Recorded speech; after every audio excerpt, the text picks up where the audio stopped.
job while they're in high school do much better when they're in college. And students who have a job while they're in college are much more likely to get a job when they graduate college. Somehow, parents are teaching their students that in order to really get the most out of your college experience, you shouldn't work while you're in school. But the truth is, the students who don't work while they're in school, when they do graduate, people don't want to hire you. And the reason they don't want to hire you is they don't want to spend the first year of your job teaching you all the basics of how to act in corporate America. They don't want to teach you that. So being here, you have an opportunity to have really what can be the best experience. You heard Christy Wright say, hey, 20 hours a week. Students who work 20 hours a week get better grades. That's fact. That's fact. They're also better managing their time, and they have a better overall college experience than people who do not. Students think that they can go to school, get a degree, and that they're qualified for the job that they studied for. That is LOL. Laughable, right? Corporate recruiters do not want to teach you the basics of how to work, how to dress, how to act. Let's talk about how to dress. Some of you look great. Some of you look great. You know, see, in Vector, everything is an interview. Actually, scratch that. In any job you have, everything is an interview. Everything is an interview. Everywhere you go, every event you show up for, everything is an interview. So the way you act, the way you dress, you know, you should have a tie on for an interview, right? Ladies, first off, I'm a happily married man for a long time. But let me just say, we don't want to see the short skirts and the low-cut dresses at our conferences and at meetings, and most assuredly not on a job interview. This isn't MTV, all right? This isn't, I mean, even on TV, some of the TV shows, the way the lawyers dress to go practice law, that's not how they dress in real life, right? So you want to learn these things now. We have an opportunity to teach you these things. Also in the book, I talk about how to dress. I talk about how to eat at a restaurant when you're on a business meal. Little things like if the boss is paying, you do not order the most expensive thing on the menu. That's a no-no, right? And there are other things that you can learn to do that's all in the book as well. I talk about how to write a resume. How to write a resume. Leadership Academy, we actually do a resume writing workshop, which is pretty cool. But in the book, I talk about how to write a resume. One of the biggest things that students make the mistake of doing is they don't check over the resume or have other people look at it. So they end up with a lot of typos. On one resume at the bottom it said references available upon request. Upon request. First of all, don't even write references available upon request on your resume. Of course, if I ask for references, you will give them, right? If I request them, you would offer them? I think so, if you want the job, right? So you don't have to write that on the resume. Please don't write that on the resume, it's a waste. A lot of resumes are too long. They shouldn't be, it should be one page. And a resume is a snapshot of who you are. It's basically an outline of who you are and the work that you've done and your experiences. Unless you went to an Ivy League school, your college experience should be at the bottom, not at the top of the resume. It's a little thing. Unless you went to a school that's like Harvard. You know, it's like, you hire me because I went to this school, forget about the work I've done, right? So unless you have that kind of school, then you just put it at the bottom and your work experience. But think about my resume before I started working with Vector. So I was a dishwasher, got promoted to shorter cook. I did drywall, worked in a factory. Those are the types of jobs. So what was I going to say in an interview? What was my resume saying about me? It said I could make a mean omelet, right? And then I could patch that hole in the wall over there. But it didn't really say, and I've seen students' resumes, you can be very creative. Like you stock shelves at a grocery store and you say things like, I organize, and right? So, it's a great word, but unfortunately, BS words will get you nowhere because we know that you stock shelves, right? Now, it's important to have jobs like that. There's nothing wrong if you had a job like that. As a matter of fact, we want to see people that were working while they were going to school, working in the summers, because it shows that, hey, you have to learn how to be on time, you have some discipline, you have some amount of work ethic, but we know that when you have this experience, vector on your resume, it takes it to another level. Another tip in growing as a young professional, clean up your social media. Clean up your social media. So which profile picture do you think would be the best? The one on the right, at the bottom here, or the one on the left? Top right's cool. Yeah, it's pretty cool. Top left. Wait, top right? Yeah, top right. Actually, so out of the two on the bottom, yeah, pretty obvious. If you have that picture on your social media already, it's hurting you. Because companies today will pay other companies to go back and find the pictures that you've deleted. It's not legal for them to do it, but they do it anyway. You understand that, right? Before they decide to spend all this money hiring, it's very costly to hire somebody and to train somebody. It costs a company, maybe 40 grand, depending on the position, could be more, just to hire and train people. And for it to not work out because you're a loose cannon, that, you have to be careful. You can't be posting pictures like that on your social media. You should have a LinkedIn account. You should have a LinkedIn account and start building your network now. Yeah, so LinkedIn, all right, yeah. Those things are important. And actually, with your Facebook and Twitter and all those other types of things, even the things you post, the comments that you make, those things are all important, and companies can find that. So you have to be a little more careful maybe than you've been so far. I'm not here to lecture you, only to help you get what you want out of life. Be on time. Be on time. Simple, right? Of course I'm going to be on time. Some of you were not on time this morning though, so since everything's an interview, well, you're already behind. We have staff meetings at my office where the whole staff gets together, the office, and if they're not on time, they have to either buy breakfast for everyone, or they have to bring candy for everyone. Sometimes I'll buy breakfast anyway, so I'll have to bring candy bars for everybody, or I'll make them bring something for everyone. It's hard to be mad at somebody who brings you a gift, all right? So we actually always hope that at least one person is late, because we know and I've had people literally show up 1 minute late, and I say, go get us something. And then they come back and we're like, oh, thanks, you're the best, this is great, I can't believe you did that, that's awesome. But that's me being nice about it. But when you are late for an appointment, or late for work, or late for a meeting, or late for an interview, it does say something about you. It says that you don't care about me. You don't care about my time. You don't respect the people you're meeting up with. And is that really the first impression that you want to make? Or ever an impression that you want to make?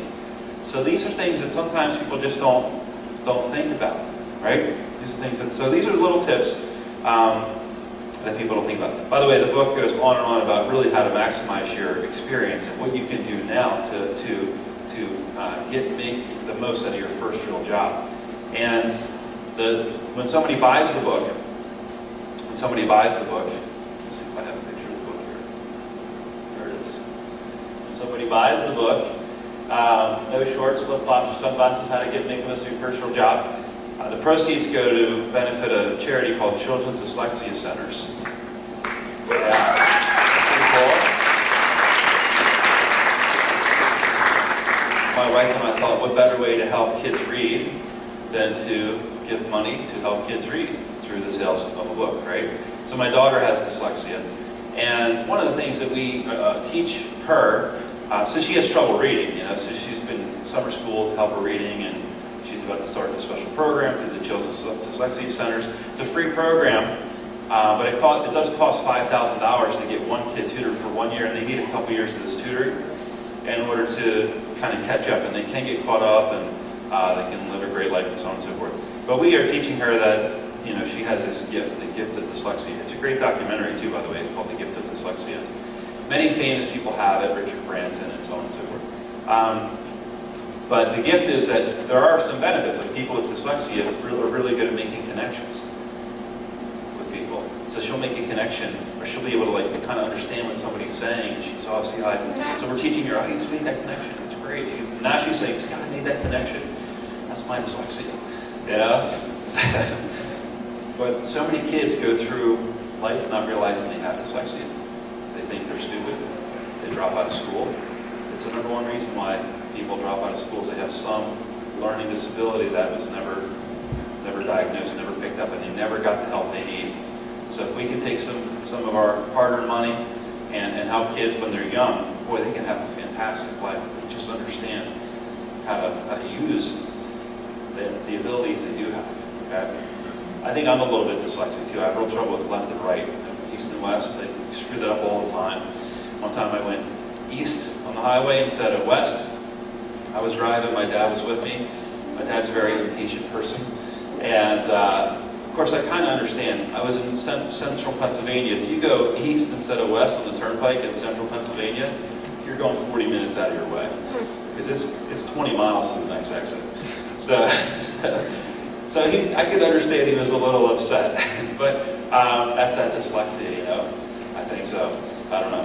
Anyway, I have like a half a dozen or so books here.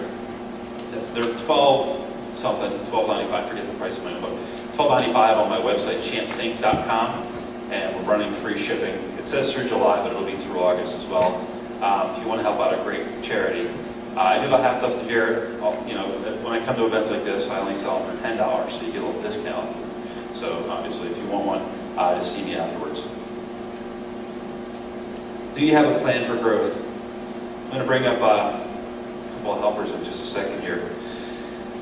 But I want to tell you about the story. Dr. Gerald Bell surveyed 4,000 retired 70-year-old executives. That's all these retired executives, CEOs, etc. Dr. Bell asked them what they would do differently if they could live their lives over again. Their top response, an answer that ranked far ahead of any of the others, was, I should have taken charge of my life and set my goals earlier. Life isn't practice, it's the real thing. I should have taken charge of my life and set my goals earlier. You get to do that at events like this, right? I would have spent more time on personal development. I would have planned my career better. And so, you know, reading books like the one I wrote, and there's so many other great books out there, you know, that's planning, that's developing your career better, you know, that's personal development. Coming to a conference like this, personal development. Any chance you get to go to an event like this, especially the ones Vector runs, because other companies run events like this, but you'll pay $500, $1,000, $2,000 to go. And our next one's $25, isn't that ridiculous? Yeah, I think it's pretty cool. With Vector, you have a real opportunity to learn these things at a young age and truly grow as a young professional. Step one is find the whys that will enlist your commitment. What gets you excited about the business? Is it experience, CPO, money, growth, influence? Get excited about spending time with the people in your office, building something that's right, that's enduring. And it can't be just about CPO. It's okay if you're a CPO junkie, but how big will your impact be while you're here? The business does not define you, but your vision must. I'm going to bring up Carlos Castro and Shelby Wildgust, if I could have them up on the stage, please. Give them a round of applause.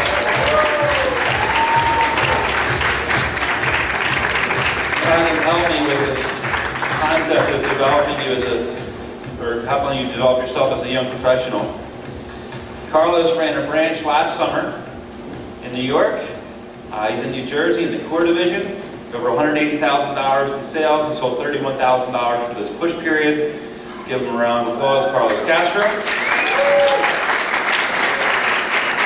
Shelby Wildgust is a two-time branch manager. She's also sold $1 bajillion worth of knives. I forget the numbers, but she ran a branch last summer in New York. She ran a branch this summer in Wilmington, Delaware, and I believe the number one branch for the summer so far in the region.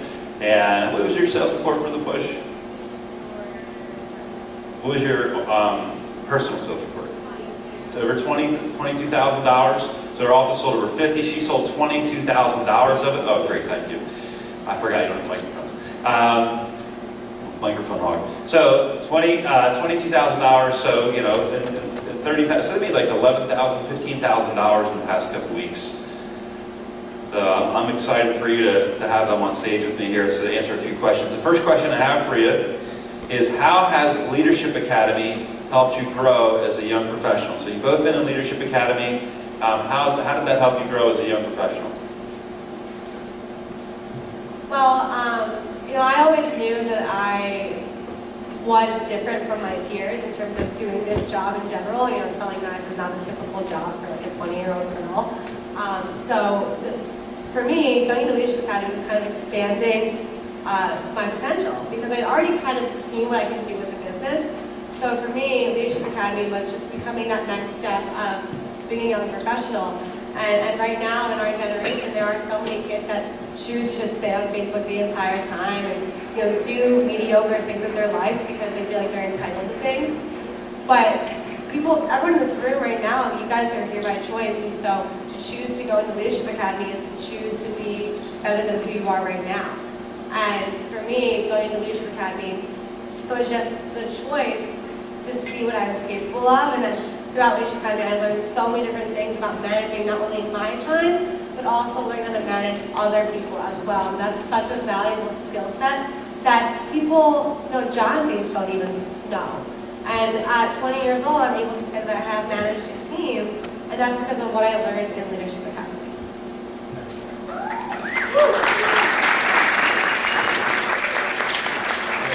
So, originally, actually, this is a little bit of my story. I actually chose not to go to Leadership Academy. So at the end, I got interviewed and whatnot. I was offered the opportunity, but I chose not to. And I thought that was a big mistake after I decided to actually go into it. My manager kept talking to me about it, talking more about it. And I realized that after my first couple of months in school, that I needed the discipline that I had during high school. I played football in high school, and I decided I was kind of slacking off my grades, and I needed that discipline. And I got that and found that in Leadership Academy when I went the first time. I realized that it was a different group of people, a core of people that were based on some really great principles, and they were always hardworking. And the things that you learn in Leadership Academy help you with anything that you want to do. It's whether you're going to be a lawyer or a doctor or a physician, anything, if you're going to be a teacher, I think it can help you in all aspects, not just just selling knives, because that's not the only focus of our Leadership Academy. In fact, it's a small portion of it, which can help you definitely if you choose to go branch. But even if you choose not to stick with the business a couple of summers, which I hope you would, because I think it's an incredible opportunity, you can learn so many great things that you can take on, and which is why Vector is a great stepping stone too. All right, great stuff. Give a round of applause. Leadership Academy is about developing you as a leader regardless of what you do in the future. And we want you to look back and say, yeah, I learned that at Vector. I learned that as part of the Leadership Academy that Vector Marketing ran. And I think that's pretty cool. It's about the glory of changing someone's life and shaping their mindset, building their confidence, and giving them real, meaningful resume experience. Your future employers want to see not only that you had this great sales gig, but that your responsibilities kept growing as you were working with the company. So being an assistant manager, branch manager, that certainly shows that. I love what Dr. Stephen Covey, his personal motto, live life in crescendo. Live life in crescendo. And Covey explains that to live life in crescendo is to constantly look forward. It means that your greatest work and contribution is always ahead of you. His philosophy places the emphasis on contribution.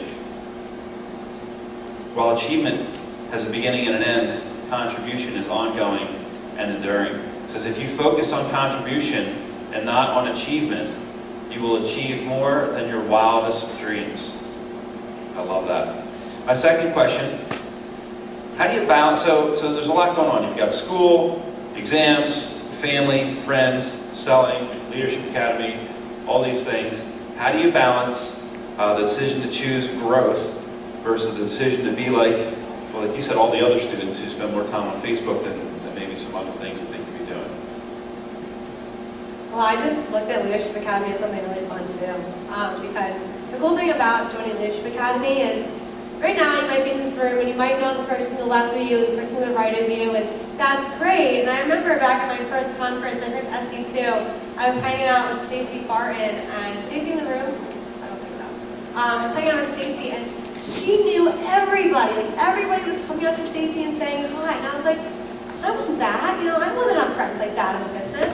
And once I joined Leadership Academy, it's a smaller group, And you get to start knowing people in the business, and that's what makes it so much more fun. So for me, balancing this whole idea of being at school, being in a sorority, being a freshman, so not really knowing what to do, and going to Leadership Academy. Leadership Academy was like something I was forward to, because I got to see all of my friends that I had made. So, at this conference and at the leadership luncheon, if you are invited to it, make a goal to make friends, because that's the easiest way to balance it. Is if it's not, a chore on your list, if it's like an actual fun event that you're going to see all your friends. So that's how I balance it.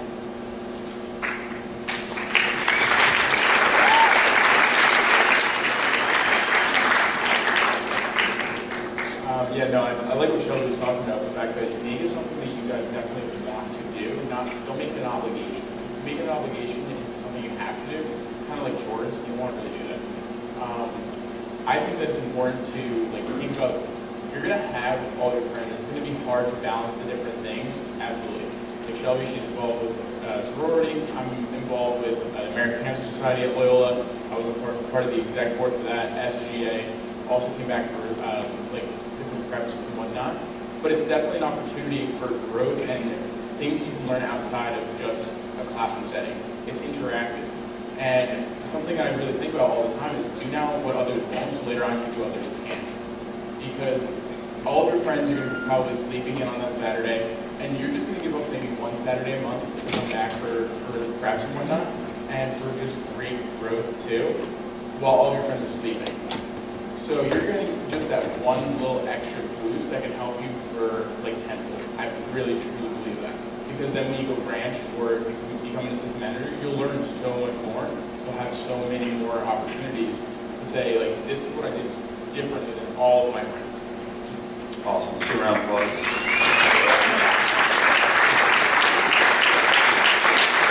So for our leadership academies, we talk about learning how to manage your time, and it is a great growth opportunity. I just tell people, just go for it. Don't let external factors influence your decision to grow, to achieve your dreams, and to maximize your talents. When you maximize your talents, you're on path, you're on purpose, you're on target. And when you don't, you're off path, you're off purpose, and you're off target. You didn't sign up to be average in this lifetime. Choose to be awesome. Set yourself apart. People without vision often fixate on the past. They look at what has happened as a hitching post instead of a guidepost. By letting only hindsight dictate, they ensure that their path will invariably repeat itself. Vision is what pulls us forward. Third question. So you can answer it either way you want. I'm going to ask two questions in one here, but I think, no, I'm not. Well, third question. What advice would you give the audience about just growing as a young professional? Take Leadership Academy out, but just what's your best advice for growing themselves as a young professional? I live my life by the quote, or not the quote, but the motto, what's the worst that could happen? Because normally the worst that could happen really isn't that bad. So I'll bring it to work and then I'll talk about other things that I'm in life too. But for example, making a phone call. I always tell my reps who get nervous about calling somebody on their rec list or calling someone on their chicken list, what's the worst that could happen? They say no, okay, big deal. If you didn't call them, you already have a no anyway. And then, so that's, in the business. So what's the worst that could happen? It's probably not that bad. And then I think about, in University of Delaware, which is where I go to school, I got this email one time about this executive mentor scholar program that they have. And I was like, well, that sounds cool, and it just sounds like a really awesome thing to get involved in. And I was talking to my friend Aaron, Aaron's a mediocre student. He loves to have fun. He's in one of the best frats on campus. You probably know a kind of guy like that. And I know that he wants to be successful, and I turned to him, I'm like, hey, why don't you apply for this with me? So I'm going to apply for it too. And he goes, I won't get in. And I was like, well, of course you're not going to get in if you're not going to apply. Why don't you give it a try? And he opted to not even apply because he was just convinced that he wasn't going to get in. So for all of you guys in the audience, if you are given an opportunity that might be a stretch, go for it anyway, because what's the worst that could happen? And by the way, I was accepted into that program, and they're going to pair me up with an executive alumni from Delaware who's going to help mentor me. which for Aaron, that would have been an awesome opportunity for him to kind of get out of that rut of being that frat boy lifestyle that's, I don't know, that's just who he is. So for you guys in the audience, when you are approached with something that sounds cool and safe and where the worst that could happen isn't like death, actually something not that bad, go for it. Because you are young, there are a lot of really cool things that you can do with your life and a lot of really cool impacts you have on people and on yourself as well. So just go for it, because usually when you ask yourself what's the worst that could happen, it really isn't that bad. And then when you ask yourself the question, what's the best that could happen, there's unlimited possibilities. So that's my one tip for you guys in terms of living your life as a young professional is just go for it. You're around the block.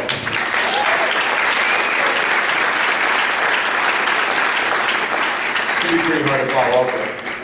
But, No, I'm frat boy, you can do it. no fraternities at Loyola. No, but I definitely think that trying to do something different in particular than all of your friends is something you should strive for. Because imagine going into an interview that you want to go into and saying that I chose to grow through reading specific books, like self-help books, or for example, things that are going to help you out with financial workshops and whatnot. Not saying that you can't learn these anywhere else, but what's cool is that you can definitely grow through those things. Like for example, I've read different books. One of them was Take the Stairs, and there were just really great tips in there that helped me grow personally, and then also just as a young professional, because I just wanted to make sure I did things now and then really focus on working hard towards my goals of helping pay for college, definitely so that I can land myself a great job if I choose not to stay with Vector, and because it's always going to be a great stepping stone. And I think that you should focus on just growing as much as you can and getting all this knowledge, especially in school, because you'll get it in the classroom. If you have an opportunity to study abroad, take that advantage. Because you'll have something that's different than everybody else. When I studied abroad, I got an opportunity to live with a family, speak Spanish. They didn't even speak English. I taught a family of 4 kids, or with 4 kids, English, and it was incredible. I learned from them, even though they were 13, 14 years old. And I was able to travel a good amount and be able to experience the world. And I think that knowledge that way and learning is just an opportunity you can use in a professional setting too. Super Carlos.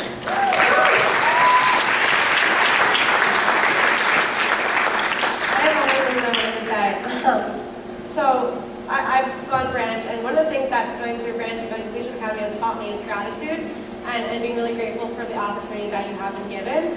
And I'm not sure if anyone's ever heard of this before, but there's actually an article that's online. If the world was shrunk down to a 100-person village or something along those lines, and basically it breaks down with 100 people, how many people would be female, how many would be male, how many would be black, white, Asian, all different things. And then it also gets down to how many people would know how to read, how many would have access to internet, how many would have cell phones. And by the way, I'm not sure how accurate this is, but they said 2 out of the 100 people would have a college education. 4 out of 100 people would have access to internet. All of you guys right here probably have a phone that can access internet.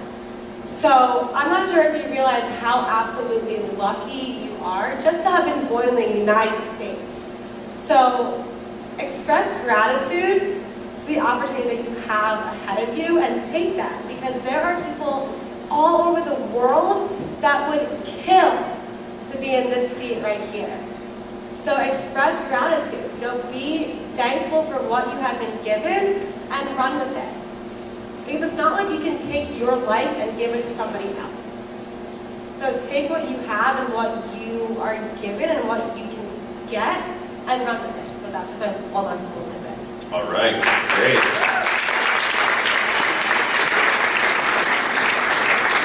I have time for about one more question for these two, and I want to talk a little about family support. Family support. Family members and friends don't always understand your dream. But if you think about it, they shouldn't understand your dream. Otherwise, it would be their dream and not your dream, right? And one of the things that I see the students sometimes struggle with, do you ever try to explain the job to somebody that doesn't work here? You can talk for 45 minutes and they still won't understand what you do. You know, it's really funny. And then I remember my mom was like, yeah, whatever, do whatever you want. My dad was like, wait a minute. You know, so he was like, I had to re-explain it 100 different times. And I think my mom still doesn't care. You know, she's like, yeah, it sounds like you're having fun. You ready? 22 years. But You don't look ready. You ready? my dad's asking better questions now, which is good. But it takes a little bit of time. One of the things that I'll tell you with family support is that communication with your family is really important. And so you don't want to shut them out. So how did you get your family kind of tied into your goals, your dreams, Leadership Academy, branch, whatever it is that you wanted to do? I was very lucky from the start. I grew up with a very, very supportive and loving family. And my dad was in sales growing up, so he kind of always pushed me in that direction. You know, Shelby, have lemonade stands today. Or, I want to go raise money for cystic fibrosis. And I would go door to door raising money for cystic fibrosis, but I couldn't pronounce it, so I called it 65 roses instead of knowing what I was talking about. But I raised a lot of money because I was like 6 years old, so you could say no to a 6-year-old girl. But anyway, so my dad was always very, very supportive. But when I did get the job for Vector, you heard selling knives in people's homes, so he equated that with his daughter being killed, essentially. So at first he was like, Shelby, I don't know about this. It sounds like a scam. Like, don't go in for the interview, don't go in for the training. And I did it anyway. And it wasn't until my 3rd paycheck that my parents finally got on board. And the more that I would talk to them about how excited I was, the more excited they would become. So my tip for you guys, if your parents aren't necessarily supportive yet, think about how much you're talking about the job with them.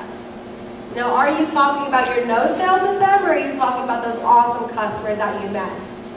And when you switch it that way, then they start to become more supportive of you. Now, I remember I came home one day and I had a no sale, and I was pretty bummed out, and my dad was like, okay, so you had a no sale, but what else did you do today? Now, did you have any other demos? Oh, you did? Great. How did they go? I needed to look past the bad things and start focusing on the good things, because I was always learning about the good things. And so when I got my parents on board that way, by sharing the fun stuff that was happening in the business, for example, when you go home this weekend, tell your parents what a great time you had at the conference, because they're going to be really impressed that their 18, 19, 20-year-old daughter or son is taking the time to go to a professional leadership event.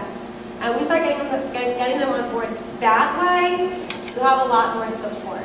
And now my dad literally calls me every day, how's your team doing? Did Ethan sell this, or did Jacqueline do this, or did John or Bill do this? They know who my team is, and they get really excited about it. And so over time, your parents will get more and more excited for you, but you've got to kind of kickstart that by talking about exciting things that are happening in the business. All right.